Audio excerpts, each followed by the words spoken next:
مرحباً أصدقاء حالمة. رح أبدأ بتجهيز كرات الزعفران ورح نحتاج 3 مكونات. أول شيء باكت بسكوت شاي طحنته بشكل متوسط، مو ناعم مرة.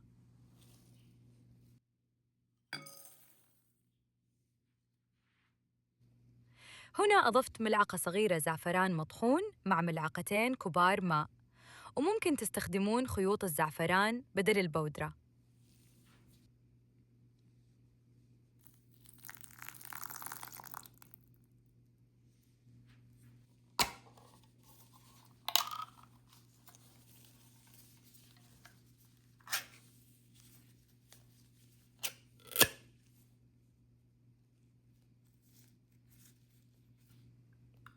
نضيف القشطة بالتدريج لحد ما يصير مثل العجينة. استخدمت تقريباً ملعقتين كبار، ونعجن المكونات بهذه الطريقة.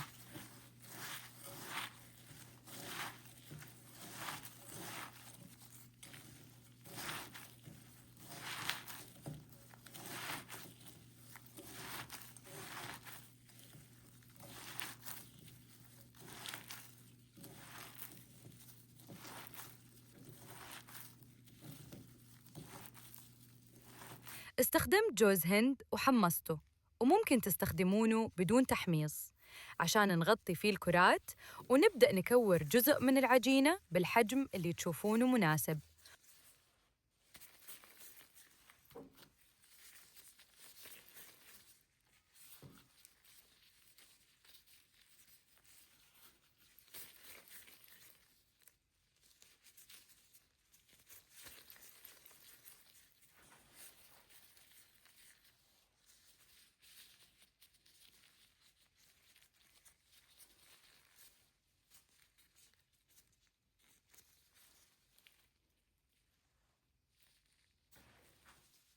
وبعدها نغطيه بجوز الهند، ونكرر الخطوات لباقي الكمية. الكمية اللي سويتها مثل ما تشوفون قليلة، 8 حبات. إذا حابين كمية أكبر ضاعفوا المكونات.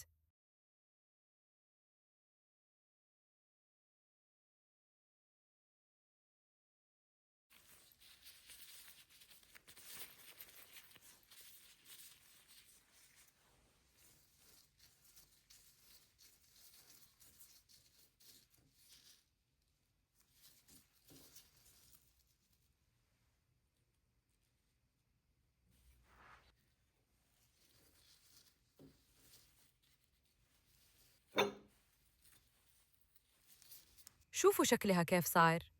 وإذا لاحظتوا ما استخدمت سكر، لأن رح استخدم حليب مكثف محلى، منها للتزيين ومنها يوازن الطعم، وممكن تستغنون عنه، هو اختياري.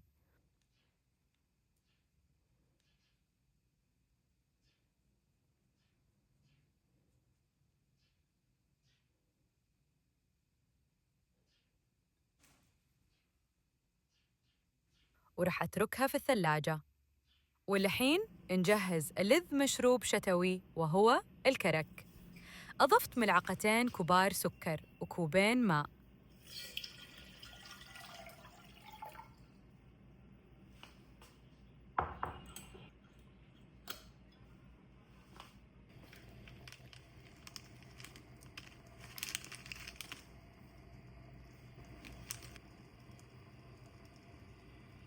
وحبتين إلى 3 حبات هيل، ونفتحها بهذا الشكل عشان الطعم يكون أقوى. واحدة من القرنفل، لا تكثروا لأن طعمه جداً قوي ورح يطغي على النكهات الثانية. وأخيراً عود قرفة، وأتركهم 3 دقايق.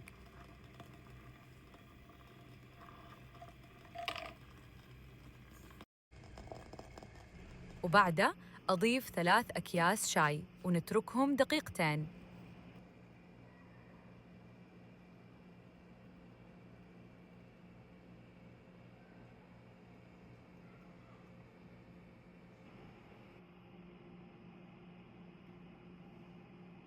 شوفوا اللون.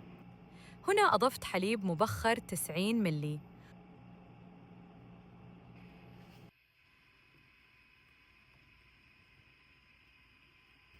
وبعد ما يغلي أضيف آخر شيء وهو الزعفران.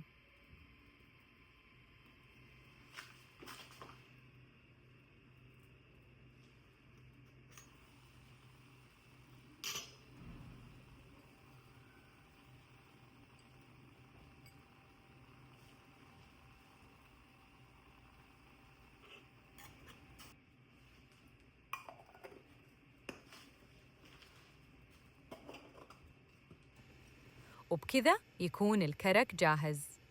جمال لون وريحة الكرك وطعمه موزون ولذيذ، مو حالي مرة ولا مر.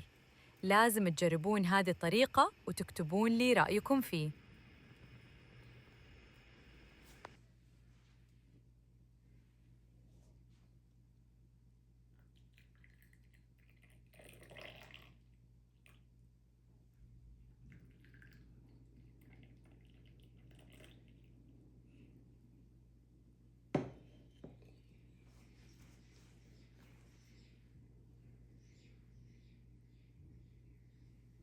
شوفوا كرات الزعفران من داخل، مو بس شكلها حلو، طعمها لذيذ وخفيفة.